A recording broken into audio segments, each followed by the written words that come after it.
Hello dear students, this is Mohit Sharma और आप देख रहे हैं मेरा YouTube channel the nucleus of chemistry. तो बेटा आज हम लोग स्टार्ट करने वाले हैं अपना लेक्चर नंबर 2, जिसमें मैंने आपको बताया था कि आज हम लोग स्टडी करेंगे कॉन्स्टिट्यूएंट्स ऑफ मैटर के बारे में। आज मैं आपको बताऊंगा कि जो हमारा मैटर होता है वो किन किन कॉन्स्टिट्यूएंट पार्टिकल से मिलकर बना होता है। तो बिना किसी देरी के हम लोग स्टार्ट करते हैं अपना लेक्चर। तो हमारा इस यूनिवर्स में जो भी हमारा मैटर है वो बेसिकली 3 कॉन्स्टिट्यूएंट पार्टिकल से मिलकर बना होता है। या तो हमारा मैटर बना होगा एटम से मिलके, या फिर वो बना होगा मॉलिक्यूल से मिलके, या फिर वो बना होता है आयन से मिलके। तो अब हम लोग बात करते हैं कि जो मॉलिक्यूल्स होते हैं they are further classified into 2 categories. या फिर वो मॉलिक्यूल्स ऑफ एलिमेंट्स होंगे या फिर वो मॉलिक्यूल्स ऑफ कंपाउंड होंगे। किनको हम लोग मॉलिक्यूल्स ऑफ एलिमेंट बोलते हैं, किनको मॉलिक्यूल्स ऑफ कंपाउंड बोलते हैं, ये हम लोग आगे डिस्कस करेंगे। और इसके बाद लास्ट हमारे पास फंडामेंटल कॉन्स्टिट्यूएंट पार्टिकल होता है जिनको हम लोग बोलते हैं आयंस। आयंस भी फर्दर क्लासिफाई किए गए हैं 2 कैटेगरीज में। आयंस या तो कैटायन की कैटेगरी में आएंगे या फिर एनायन की कैटेगरी में आएंगे। तो चलिए एक एक करके हम लोग इन कॉन्स्टिट्यूएंट पार्टिकल्स के बारे में डिटेल्ड डिस्कशन करते हैं। आपको मैं बताता हूँ सबसे पहला क्वेश्चन जो है यहाँ पर वाटर एटम्स। तो अगर आपसे कोई क्वेश्चन पूछता है कि एटम्स क्या होते हैं, वाटर एटम्स, तो आप इनको बड़े सिंप्लीफाई तरीके से आप इनको बता सकते हैं कि atoms are the smallest fundamental particle of any matter. कि जो एटम होते हैं वो किसी भी मैटर के स्मॉलेस्ट फंडामेंटल पार्टिकल होते हैं। या हम ये भी कह सकते हैं कि atoms are the building block of the elements. कि जो भी हमारे एलिमेंट्स होते हैं उनके बिल्डिंग ब्लॉक, जैसे हमारा ये घर है या आपका घर है, तो इस घर में अगर आपसे पूछा जाए कि आपके घर का बिल्डिंग ब्लॉक क्या है, तो आप बताएंगे कि जो ब्रिक होती है it is the smallest unit of any house या फिर एनी बिल्डिंग। उसी को हम लोग क्या बोलते हैं, building block of any house. उसी तरीके से जो हमारा मैटर है उसका अगर आपको पूछा जाए कि बिल्डिंग ब्लॉक क्या है, किससे बेसिकली मिलके वो बना होता है, तो स्मॉलेस्ट बिल्डिंग ब्लॉक या फिर फंडामेंटल पार्टिकल क्या होता है हमारे पास, एटम्स होता है। Atoms is that fundamental particle or that smallest fundamental particle of any matter which can also take part in chemical reaction। ये वो छोटे से छोटा सब्सटेंस होता है, ये जो छोटे से छोटा पार्टिकल है जो किसी केमिकल रिएक्शन में क्या ले सकता है, हिस्सा ले सकता है। क्योंकि मैक्सिमम जो आपके एलिमेंट्स होते हैं उनके एटम कैसे होते हैं, अनस्टेबल होते हैं। ठीक है, ये क्यों अनस्टेबल होते हैं वो आपको इलेक्ट्रॉनिक कॉन्फ़िगरेशन जब पढ़ाया जाएगा वहाँ पर डिस्कस किया जाएगा। तो अभी आप ये समझिए कि केवल अगर नोबल गैसेस को छोड़ दिया जाए या इनर्ट गैसेस को छोड़ दिया जाए तो बाकी जितने भी एलिमेंट हैं उन सभी के एटम्स कैसे होते हैं बेटा, अनस्टेबल होते हैं। अनस्टेबल होने का मतलब होता है they are reactive in nature, और रिएक्टिव होने की वजह से वो केमिकल रिएक्शन में क्या लेते हैं, टेक पार्ट करते हैं, केमिकल रिएक्शन में हिस्सा लेते हैं।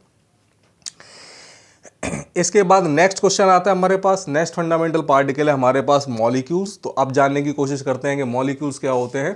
तो मैंने अभी आपको बताया कि मैक्सिमम कंडीशन में जो आपके एटम्स होते हैं वो अनस्टेबल होते हैं, और अपने आप को स्टेबलाइज करने के लिए वो या तो किसी केमिकल रिएक्शन में टेक पार्ट करते हैं या वो आपस में ही कंबाइंड होकर एक नई एंटिटी प्रोड्यूस करते हैं जिसको हम लोग क्या बोलते हैं, मॉलिक्यूल। तो अगर आपको पूछा जाए कि व्हाट आर मॉलिक्यूल्स, तो molecules are the combination of, so these are the combination of 2 और मोर एटम्स। इनको ही हम लोग क्या बोलते हैं, मॉलिक्यूल्स बोलते हैं। अब ये जो 2 या 2 से ज़्यादा एटम्स हैं ये सेम एलिमेंट से भी बिलोंग कर सकते हैं और डिफरेंट एलिमेंट से भी बिलोंग कर सकते हैं। तो अगर जो हमारे कॉम्बिनेशन है 2 और मोर एटम्स के जिनसे मिलके आपका मॉलिक्यूल बनता है, अगर वो सारे के सारे एटम्स सेम एलिमेंट से बिलोंग करते हैं, एक ही एलिमेंट से बिलोंग करते हैं, तो उन मॉलिक्यूल्स को हम लोग बोलते हैं बेटा मॉलिक्यूल्स ऑफ एलिमेंट। तो अगर आपसे पूछता है कि मॉलिक्यूल्स ऑफ एलिमेंट का मतलब क्या है, तो आप बोल सकते हैं व्हेन 2 और more atoms of same element are combined together to form a molecule, then those molecules are known as molecules of element। जैसे एग्जाम्पल के थ्रू समझें, जैसे हमारे पास ये देखिए एग्जाम्पल लिखा हुआ है, हाइड्रोजन जिसको हम लोग H2 से रिप्रेजेंट करते हैं, ऑक्सीजन जिसको O2 से रिप्रेजेंट किया जाता है, ओजोन जिसको O3 से रिप्रेजेंट किया जाता है, क्लोरीन जिसको Cl2 से रिप्रेजेंट किया जाता है, ब्रोमीन जिसको हम लोग Br2 से रिप्रेजेंट करते हैं, नाइट्रोजन जिसको N2 से रिप्रेजेंट किया जाता है, फॉस्फोरस जिसको P4 से रिप्रेजेंट किया जाता है, सल्फर जिसको एसिड से रिप्रेजेंट किया जाता है, एटसेट्रा। तो इन सारे एग्जाम्पल में आप देख रहे होंगे कि जो भी हमारे पास ये मॉलिक्यूल हैं इनमें जो भी एटम्स कंबाइंड कर रहे हैं वो सेम ही एलिमेंट से बिलोंग कर रहे हैं। जैसे H2 में जो दो एटम्स हैं वो केवल और केवल हाइड्रोजन एलिमेंट के हैं।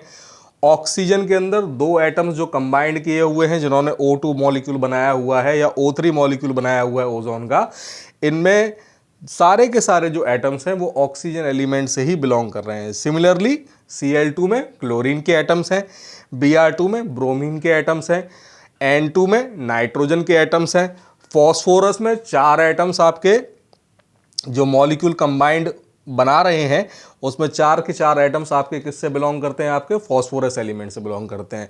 सिमिलरली जो एसिड मॉलिक्यूल है हमारा सल्फर का, इसमें सारे के सारे एटम्स किसके हैं, आपके सल्फर के हैं। तो इन सारे ही एग्जाम्पल में आप ये देख पा रहे होंगे कि कोई भी दूसरे एलिमेंट का एटम यहाँ पर कंबाइंड नहीं कर रहा है। जो भी ये मॉलिक्यूल बने हैं उनमें सारे के सारे एटम्स एक ही एलिमेंट के कॉम्बिनेशन से मिलके बने हुए हैं। इसलिए इस तरीके के एलिमेंट्स से बनने वाले आपके मॉलिक्यूल को हम लोग क्या बोलते हैं, मॉलिक्यूल्स ऑफ एलिमेंट।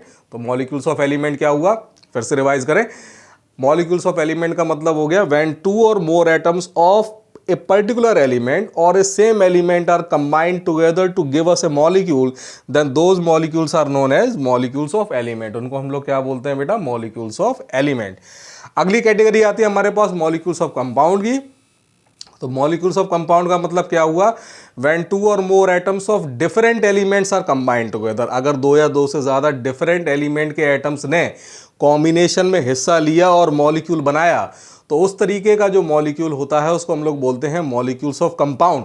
जैसे देखिए एग्जांपल हमारे पास, सिंपलेस्ट एग्जांपल वाटर का है हमारे पास, जिसको हम लोग रिप्रेजेंट करते हैं H2O से। अब यहाँ पर आप देख पा रहे होंगे कि H2O के मॉलिक्यूल के अंदर आपके जो दो एटम्स हैं वो हाइड्रोजन एलिमेंट से बिलोंग कर रहे हैं, जबकि एक आपका जो एटम है वो ऑक्सीजन एलिमेंट की तरफ इंडिकेट करता है या बिलोंग करता है। सिमिलरली कार्बन डाइऑक्साइड, तो कार्बन डाइऑक्साइड में आप देख पा रहे होंगे कि एक एटम आपका कार्बन का है, जबकि दो एटम आपके किससे हैं, ऑक्सीजन से बिलोंग करते हैं। कैल्शियम ऑक्साइड, एक आपका एटम कैल्शियम का है, एक ऑक्सीजन का है।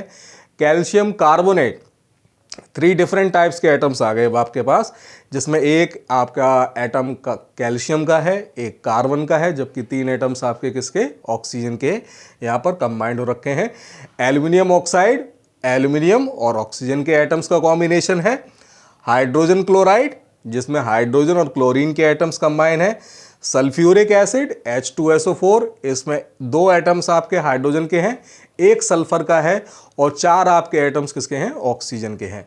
तो अगर आपसे पूछा जाता है कि what do you understand by the term molecules of compound, तो मॉलिक्यूल्स ऑफ कंपाउंड का मतलब हो गया व्हेन 2 और more atoms of different elements are combined together. अगर 2 या 2 से ज़्यादा डिफरेंट एलिमेंट के एटम्स ने कॉम्बिनेशन में हिस्सा लिया और आपको मॉलिक्यूल की एंटिटी फॉर्म करके दी, तो उस तरीके के जो आपके मॉलिक्यूल्स होंगे वो मॉलिक्यूल्स ऑफ कंपाउंड की कैटेगरी में आएंगे। I think clear. चलिए लास्ट कॉन्स्टिट्यूएंट पार्टिकल्स हम लोग समझने की कोशिश करते हैं। अब अगर आपसे कोई पूछता है कि what do you understand by the term ions, ions से आप क्या समझते हैं, तो आप बड़े आराम से आयंस के लिए आप सिंपली ये चीज़ बोल सकते हैं कि ions are nothing but they are the charged species. जो आयंस होते हैं वो क्या है, बेसिकली आपकी चार्ज्ड स्पीसीज है। तो इस दुनिया के अंदर जो भी चार्ज स्पीसीज है वो 2 ही तरीके की होती हैं, या तो वो पॉजिटिवली चार्ज होंगी या वो निगेटिवली चार्ज होंगी। तो सिमिलरली जो भी आपके आयंस होंगे वो on the basis of their charge they are further classified into 2 categories. अगर उनके ऊपर पॉजिटिव चार्ज है, अगर जो एंटिटी है आपके ऊपर, अगर उसके ऊपर पॉजिटिव चार्ज है तो वो कहलाएगा हमारा कैटाइन, और अगर उसके ऊपर नेगेटिव चार्ज है तो वो क्या कहलाएगा, हमारा एनाइन। तो पॉजिटिवली चार्ज आपकी स्पीसीज जो होती हैं उनको कैटाइन बोला जाता है, और जो नेगेटिवली चार्ज स्पीसीज होती है उनको हम लोग एनाइन की कैटेगरी में रखते हैं। जैसे एग्जांपल के थ्रू समझिए, कैटाइन को अगर डिफाइन करना हो तो positively charge particles are known as cation, जो कि मैंने आपको अभी बताया। जैसे for example Na+, Mg2+, K+, Ca2+, etcetera. Similarly अगर आपसे पूछता है कि आपके एनाइंस क्या हैं, तो anions are the negatively charge particles. तो जैसे फॉर एग्जांपल हमारे पास Cl-, Br-, O2-, F-, etcetera. ये किसके एग्जांपल है, हमारे एनाइंस के एग्जांपल हैं। कभी कभार बच्चों को कैटाइन और एनाइन में कन्फ्यूज़न हो जाता है, वो जब उनसे इमीडिएटली एकदम से पूछ लिया जाता है कि कैटायन और एनायन में कौन पॉजिटिवली चार्ज है कौन नेगेटिवली चार्ज है, तो उन्हें कन्फ्यूज़न हो जाता है। तो इस कन्फ्यूज़न को दूर करने के लिए एक ट्रिक याद रखिए। देखिए कैटायन में आपको एक वर्ड नज़र आता है कैट, तो कैट का मतलब क्या होता है, सबको पता है। कैट का मतलब होता है बिल्ली, और बिल्ली के क्या होते हैं, पॉज होते हैं, पंजे होते हैं, और पी से ही क्या होता है, पॉजिटिव होता है आपका। तो याद रखिए कि कैटायन में कैट वर्ड आ रहा है और कैट के क्या है, पॉज, और पी से क्या होता है, पॉजिटिव। तो कैटायन अगर आपका पॉजिटिव हो गया तो अल्टीमेटली आपका एनायन क्या हो जाएगा, नेगेटिव हो जाएगा। इस तरीके से आप कैटायन और एनायन की जो कन्फ्यूज़न है उसको आप क्या कर सकते हैं, दूर कर सकते हैं। एक और चीज़ लास्ट में चलते चलते मैं आपको बताना चाहूँगा, थोड़ा सा एडवांस लेवल पे मैं चलना चाहूँगा। मैं आपको ये बताने की कोशिश करूँगा कि कोई भी पर्टिकुलर स्पीशीज, कोई भी पर्टिकुलर एटम कैटायन और एनायन बनता कैसे है। तो अगर कोई स्पीसी आपकी कैटायन की तरीके से बिहेव कर रही है या कैटायन में कन्वर्ट हो रही है, पॉजिटिव आयन में कन्वर्ट हो रही है, तो ये बेटा तभी होता है, आपने क्लास 9 के अंदर पढ़ा होगा कि एटम जो होता है वो ओवरऑल इलेक्ट्रिकली न्यूट्रल होता है। और ऐसा होता क्यों है, क्योंकि एटम के अंदर जो नंबर ऑफ इलेक्ट्रॉन्स होते हैं और नंबर ऑफ प्रोटॉन्स होते हैं वो इक्वल होते हैं। और आपको ये भी बताया गया होगा कि जो प्रोटॉन होता है वो पॉजिटिवली चार्ज पार्टिकल है एटम के अंदर जो प्रेजेंट होता है, और जो हमारे इलेक्ट्रॉन्स होते हैं they are negatively charged particle.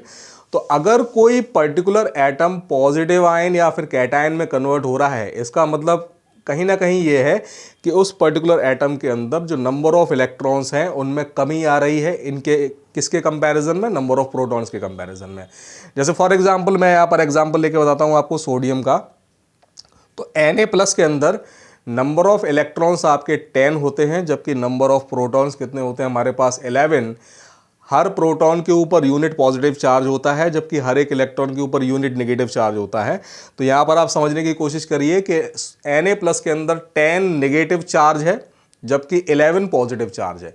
तो अगर आप इनको कंबाइन करेंगे तो आपके पास में 1 यूनिट पॉजिटिव चार्ज बचेगा, इसीलिए Na के ऊपर क्या लिखा गया है, Na+ लिखा गया है।